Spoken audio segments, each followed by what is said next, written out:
Welcome back and good evening. In the previous class, we understood different types of regression like linear regression, polynomial regression, decision tree regression, random forest regression, gradient boosting regression.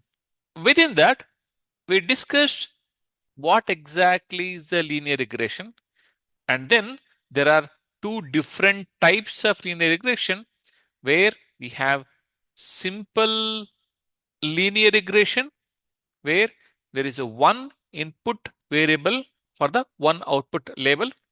Then we do have multiple linear regression where we have a multiple input features for continuous output. We also happen to discuss the hands-on example in detail about the linear regression.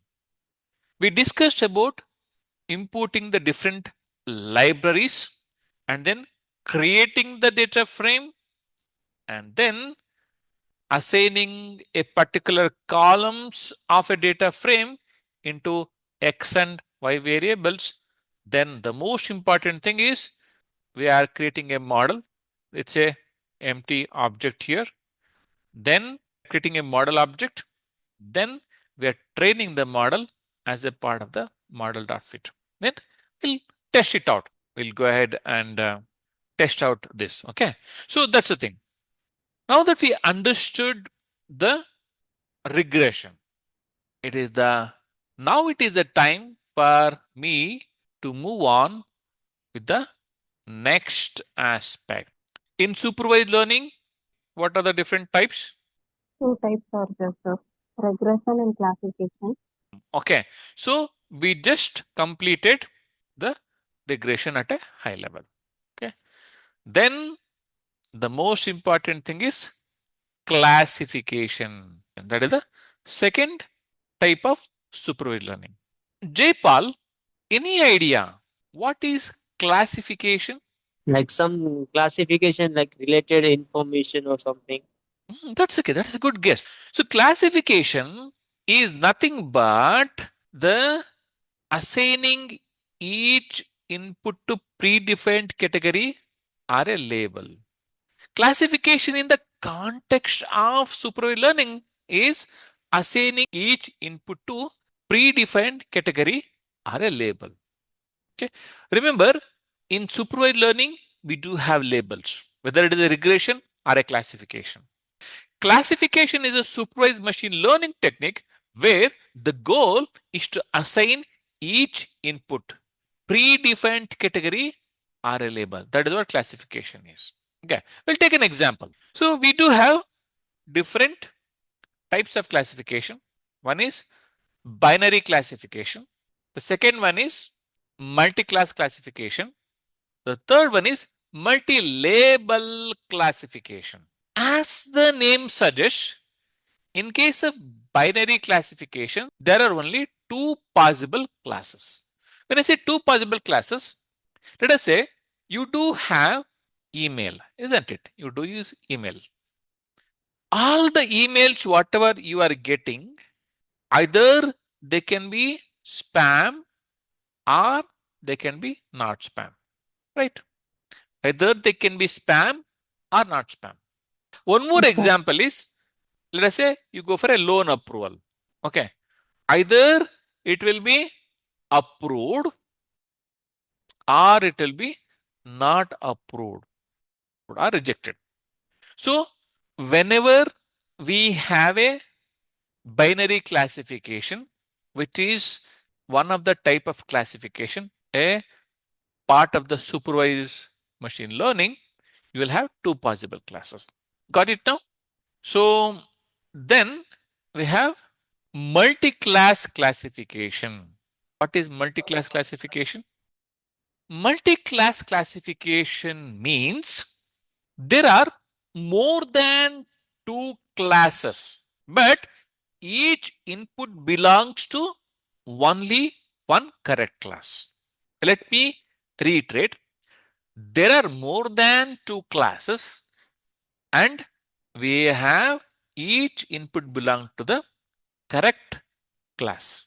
In the example here, Classifying animals like correct. whether Animals can be classified into mammals, yes. reptiles, like that. So that is one of the important. The second thing is product category, right? We have electronics, okay, and we have clothing, grocery, furniture, anything else. See, electronics, let us say a laptop or a, what are the electronic products? We have mobile charger. These are electronics products like mobile, furniture, where you sit. Each one of them belong to different categories, right? That the mobile one doesn't belong to clothing category. It is in electronics only. Multi-class classification. Now the last one is multi-label classification. Anyone? What do you think is a multi-label classification? A labeling of different data with different categories. Thanks for trying. Multi-label, as the name suggests, it will have multiple labels. It means one input can belong to multiple classes at the same time. For example, now I am taking a class. If we upload this class video on the YouTube, what are the labels we can provide? We can say this video is machine learning, AI, I can say Python, right? I can say data science. All of them are valid, right? So Yes. multi-label.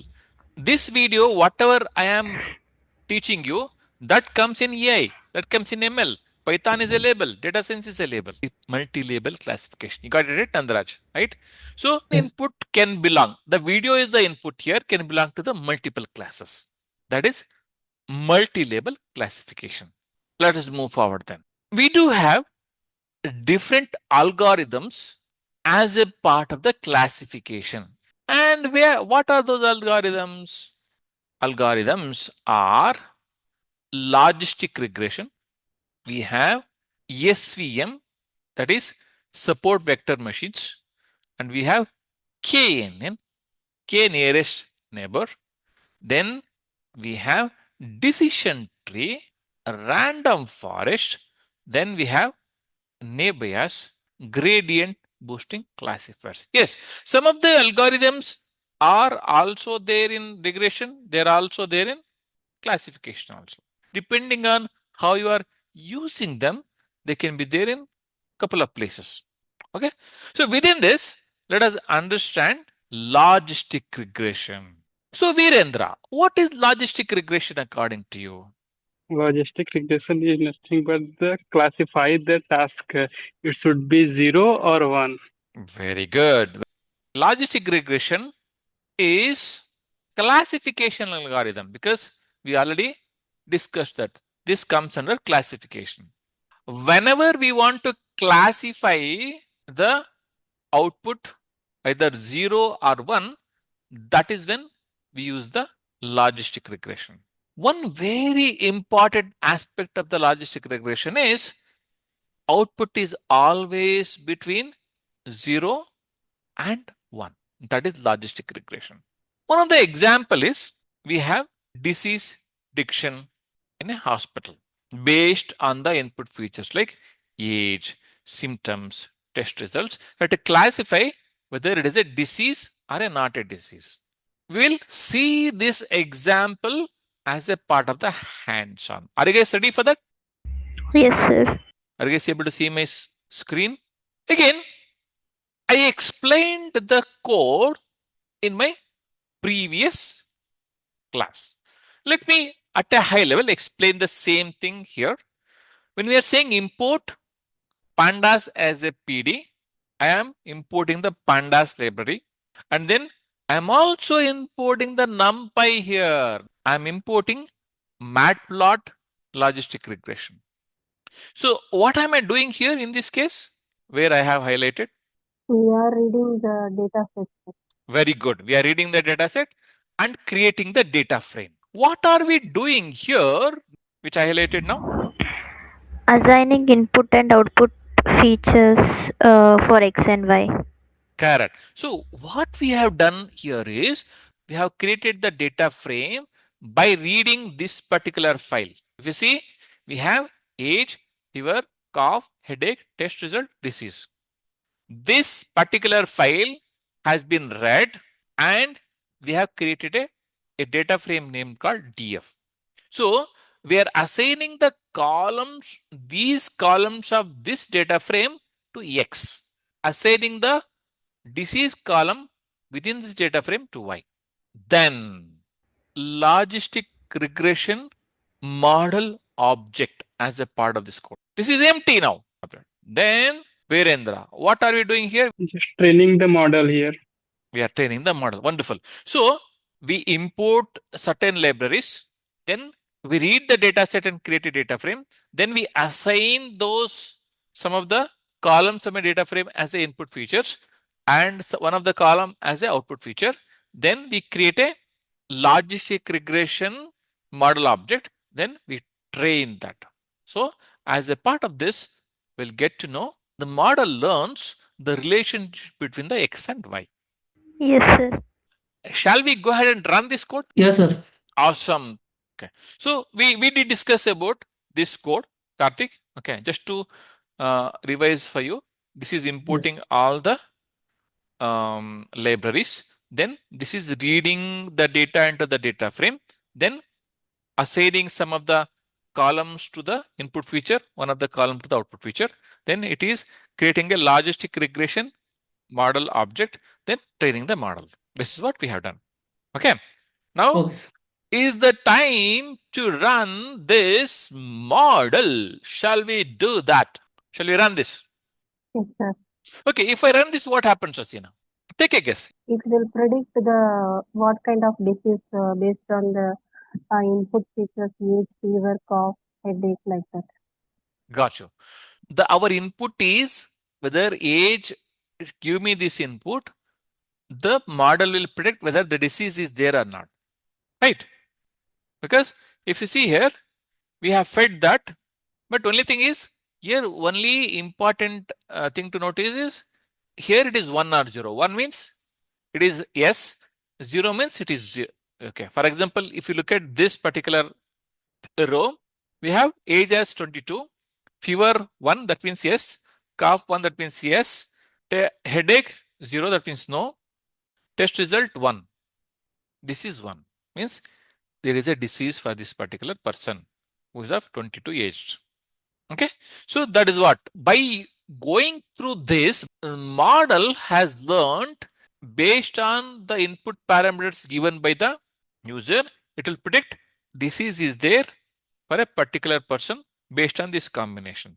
So let me run this now. So it is asking me enter the age first because I have to enter the age. Okay. What is the age of, 27. 27. Then do you have a fever? That 27% has a fever? No.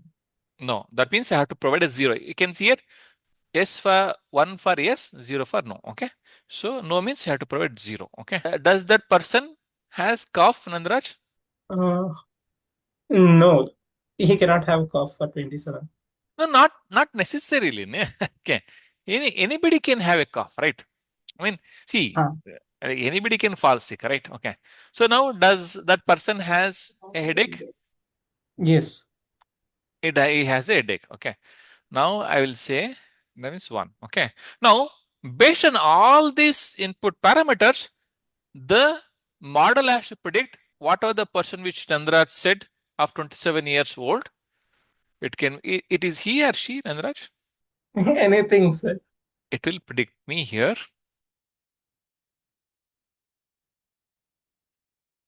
Here we'll say yes. So it says no disease based on the parameters which you provided.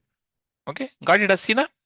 Based on the data what we provided, model has learned it, and for any new parameters, it is predicting whether the person has disease or not based on the combination of these input parameters.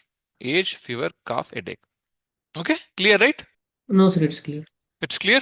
Yes, Yes, sir. sir. Yes, sir. Awesome then. Okay. So, any questions? Any questions? No, sir. No. Okay. No, sir. Wonderful then. If there are no questions, we'll wrap up the class by now. That's all for now. Like and subscribe and turn on notifications for future videos. Thank you.